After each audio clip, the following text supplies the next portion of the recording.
বন্ধুরা, বাংলাদেশ কোনো একটা সময় ভারতের সাথে কাঁধ মিলিয়ে চলতো, কিন্তু এখন তাদের চাল কিছুটা আলাদা দিশার দিকে যাচ্ছে।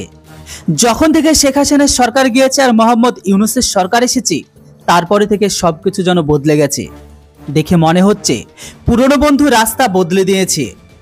বাংলাদেশ এখন ভারত থেকে দূরত্ব চীন আর পাকিস্তানের কাছের হচ্ছে। রিসেন্ট সেখানকার নতুন সরকার একটি ভেরিফাই এজেন্সিকে তৈরি করেছে। সেই নতুন এজেন্সি যে কথাগুলো বলেছে না, যেটি যে কোনো ব্যক্তি শুনলে তার হুঁশকে উড়ে যাবে। ওনাদের বক্তব্য এখন এটাই যে শেখ হাসিনার শাসনকালে যে লোকগুলো হঠাৎ করে গায়েব হয়ে গেছে, সেটিতে নাকি ভারতেরই হাত হতে পারে। এই দোষারোপটা এমন, যেমনটা গ্রামের ভেতরে পাহারাদারের ক্লাব যখন বড় কিছু বলে যে চারিদিকে একটা গরম পরিবেশ তৈরি হয়ে যায়, ঠিক সেম এখানে এরকমটাই হচ্ছে। নতুন এজেন্ট এটা পর্যন্ত বলেছে যে কিছু বাংলাদেশি যারা সম্পূর্ণ গায়েব হয়ে গেছে, তারা হয়তো এই মুহূর্তে ভারতের জেলে থাকতে পারে। আর এটিকে শুনে সবার মনে একটা প্রশ্ন আসতেই পারে যে সত্যি কি এমনটা হয়েছে যে বাংলাদেশের নতুন সরকার ভারতের ক্লাব এমন স্টেটমেন্ট দিয়ে বাংলাদেশ সরকার নিজেদের জন্য যে বড় গর্তকে করেছে সেটাকে ভর্তি করা একদমই সহজ ব্যাপার নয়। বাংলাদেশের নতুন এজেন্সির কথা অনুসারে তারা ভারতের বিদেশ আর গৃহ মন্ত্রণালয়কে বলেছে, ভারতের জেলে যদি কোনো বাংলাদেশি বন্দী থাকে তাহলে তাদের আইডেন্টি করার জন্য যেন সব কিছু করা হোক। এখানে কিন্তু শেষ হচ্ছে না, তাদের বক্তব্য এটাও আছে সাথে যে দুই দেশের মাঝে জেলের বন্দীদের নিয়ে যে আদান প্রদান ব্যাপার রয়েছে সেটাতে সন্দেহ রয়েছে। তবে দেখার বাকি এই আরোপের পরে ভারত আর বাংলাদেশের সম্পর্ক কোন দিকে যায়।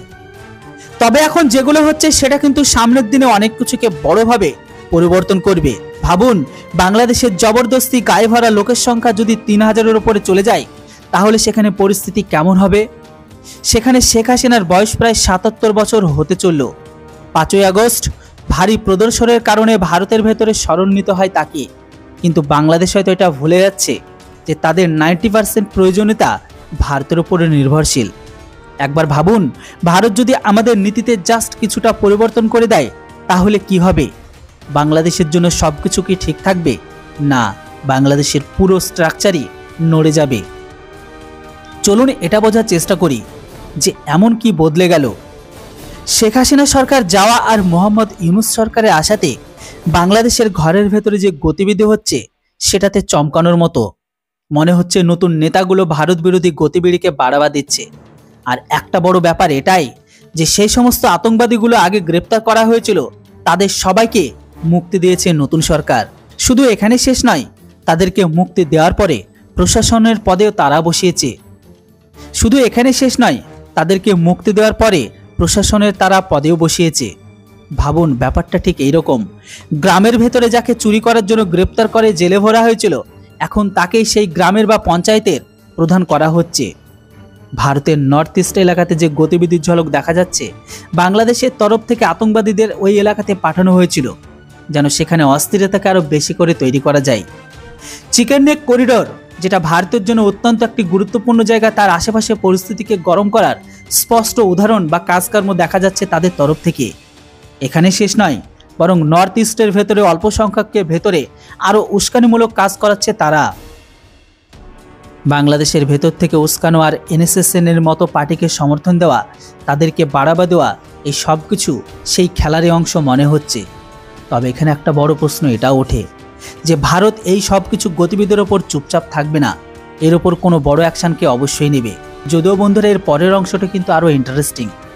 জাস্ট একবার কল্পনা করুন বাংলাদেশের নর্থ ইস্টের পরিস্থিতি কেমন হচ্ছে। প্রথম থেকে উলফা গ্রুপ যারা লুকে লুকে আক্রমণ করছে, তারা এখন প্রকাশ্যে বাংলাদেশের সমর্থন পাচ্ছে। এটা ঠিক তেমনই যে চুপচাপ বসে থাকা সাপকে জায়গায় খেতে দিয়ে তাকে আরও বড় করে দেওয়া। পরিস্থিতি খারাপ তখনই হয় যখন গ্রুপের কারণে ভারতের সুরক্ষা নর্থ ইস্ট এলাকাতে আরও ভারী পড়তে থাকে। বাংলাদেশ হয়তো এটা আদৌ বুঝতে পারছে না যে তারা এখন যতই কিছু করুক না কেন, জিওগ্রাফি এতটাই সত্য যে ৪,৭৫৭ কিলোমিটার সীমা ভারতের সাথে যুক্ত তাদের। বুঝে নিন, এই ব্যাপারটা বাংলাদেশের জন্য কিন্তু এক্স্যাক্টলি নিঃশ্বাস নেওয়ার মতো। মিয়ানমারের সাথে যুদ্ধ সীমানা এদের জন্য কোনো কাজের নয়। তাই এই মুহূর্তে ভারতের তরফ থেকে নীতিকে যদি কোনো রকম শক্ত স্টেপ ওঠায়, তাহলে এটি বাংলাদেশের জন্য বড় অস্থিরতাকে তৈরি করবে। আপনাদের নিশ্চয়ই মনে আছে ১৯৭১-এর লড়াই। সেই মুহূর্তে কিন্তু ভারত এই ভূগোলকে কাজে এসেছে। সেই মুহূর্তে পাকিস্তান এই জায়গা থেকে বাইরে বের করেছিল ভারত। তাই আজকের দিনে তারা যদি ভারতের সীমানার আশেপাশে কোনো স্টেপকে ওঠায়, তাহলে বাংলাদেশ সেটিকে সামলানোর মতো তাদের কাছে কোনো ক্ষমতা নেই। শুধু সুরক্ষা নয়, বরং ব্যবসার ক্ষেত্রেও তারা ভারতের উপর সম্পূর্ণ নির্ভরশীল। প্রতি বছর দুই দেশের মাঝে 16 থেকে 18 আরব ডলারের ব্যবসা হয়। এর মধ্যে মাত্র বাংলাদেশ থেকে ভারতে আসে 1 থেকে 2 আরব ডলারের মাল, আর বাকি 14 থেকে 16 আরব ডলারের মাল কিন্তু ভারত বাংলাদেশকে সাপ্লাই করে। ভাবুন, এই সব কিছু যদি বাংলাদেশের ঘরের ভেতরে ভারত বন্ধ করে দেয়, তাহলে বাংলাদেশের অবস্থাটা কি হবে? চিনি থেকে শুরু করে কার্পাস, গম, ডাল, ইলেকট্রনিক্স পণ্য সব কিছুর কমতিকেই নিতে হবে তাদের। যেখানে এই মুহূর্তে ভারত বাংলাদেশের সাথে ব্যবসা কম করার চেষ্টা করছে, তো এর প্রভাবও কিন্তু বাংলাদেশের ঘরের ভেতরে স্পষ্টত দেখতে পাওয়া যাচ্ছে। তাদের অর্থনৈতিক ব্যবস্থা পুরো ভেঙে পড়েছে। তবে প্রশ্ন এখানে একটাই, যে এই সব কিছু কি বাংলাদেশ বুঝবে, না পরিস্থিতি আরও খারাপ হবে? তবে এখান থেকে কিন্তু পরিস্থিতি আরও একটা নতুন মোড়কে নিচ্ছে।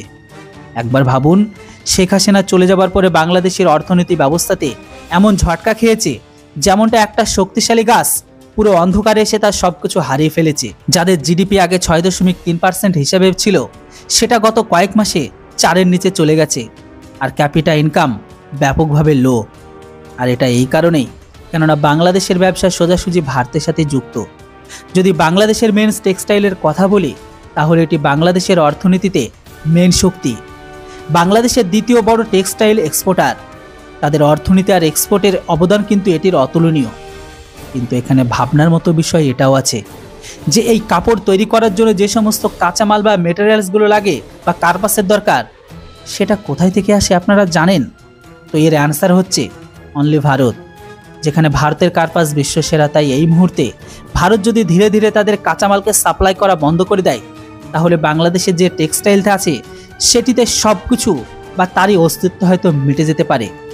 কেননা কাঁচামাল ছাড়া বাংলাদেশ তাদের কাপড়ের উৎপাদন কখনোই তো করতে পারবে না। গত কয়েক মাসে বাংলাদেশে প্রায় 60টি কোম্পানি বন্ধ হয়ে গেছে। ব্যাপারটা ঠিক এইরকম যে একজন কৃষকের কাছে জমি আর চাষ করার জন্য বীজ আছে, কিন্তু সেটাকে ছোট থেকে বড় করার জন্য সার আর জল নেই। শুধু এখানে টেক্সটাইলের কাঁচামালই না, বাংলাদেশের ঘরের ভেতরে ইনফ্রাস্ট্রাকচার থেকে শুরু করে ঊর্জা শক্তি সবটাই তারা ভারতের উপর নির্ভরশীল। আজকের দিনে বাংলাদেশ নদীমাতৃক দেশ হিসেবে জানা সত্ত্বেও তারা নিজেরা না ফসল ফলাতে পারে আর না বিদ্যুৎ উৎপাদন করতে পারে। তাই এদের দেশের ঘরের ভেতরে বিদ্যুৎ উৎপাদন করার জন্য বিদ্যুৎ আর তেলকে আমাদের দেশ থেকে নিতে হয় বা কিনতে হয়। ভারত নিজেদের তেল আর কয়লা আর বিদ্যুৎ দিয়ে বাংলাদেশের পাশে দাঁড়িয়ে বাংলাদেশকে আলোকিত করে।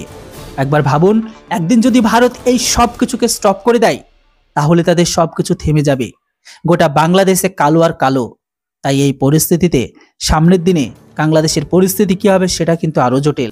একবার ভাবুন যে আদানি গ্রুপ বাংলাদেশকে বিদ্যুৎ সাপ্লাই করেছিল, তাদের বকেয়া বিল পর্যন্ত দিতে পারছে না। আর এটা বাংলাদেশ শুধু মানি প্রবলেম না, এটা হচ্ছে বাংলাদেশের রিয়েলিটি। যে বাংলাদেশ আজ সব কিছুর জন্য ভারতের উপর নির্ভরশীল। ভারত ছাড়া আর এক মুহূর্ত তারা চলতে পারবে না। তাই ভারত ছাড়া যদি তারা কোনো উল্টোপাল্টা স্টেপকে ওঠায়, তাহলে সেই প্রবলেম তাদের জন্য আরও অনেক ভারী হয়ে পড়বে সামনের দিনে। তবে এখানে এটাও বোঝা উচিত যে ভারত আর বাংলাদেশের সম্পর্ক শুধু একতরফা নয়, দুই দেশের সম্পর্কে একটি গভীর সুতোয় বাঁধা। এত বড় সীমানাকে শেয়ার করা মানে দুজন একসাথেই চলতে হবে। যেখানে ভারত এই সত্যটা ভালোভাবে বোঝে, তাই বাংলাদেশের রাজনীতি পরিবর্তনকে ভারত গম্ভীরভাবে রাখে। বাংলাদেশের শেখ হাসিনা সরকার পড়ে যাবার পরে পরবর্তী সরকারকে গম্ভীরভাবে দেখছে এখনো ভারত। তো বন্ধুরা, এবার আপনারাই বলুন, যেভাবে বাংলাদেশ ভারত বিরোধিতা শুরু করেছে, আমাদের কি তাদের সাথে সম্পর্ক রাখা উচিত কি উচিত নয়? আপনাদের মূল্যবান মতামত অবশ্যই কমেন্ট বক্সে লিখে জানান। আর হ্যাঁ, ইনফরমেশন ভালো লাগলে ভিডিওটিকে লাইক করে চ্যানেলটিতে নতুন হলে কেউ সাবস্ক্রাইব করতে ভুলবেন না। Thanks for watching. Jai Hind, Vande Mataram.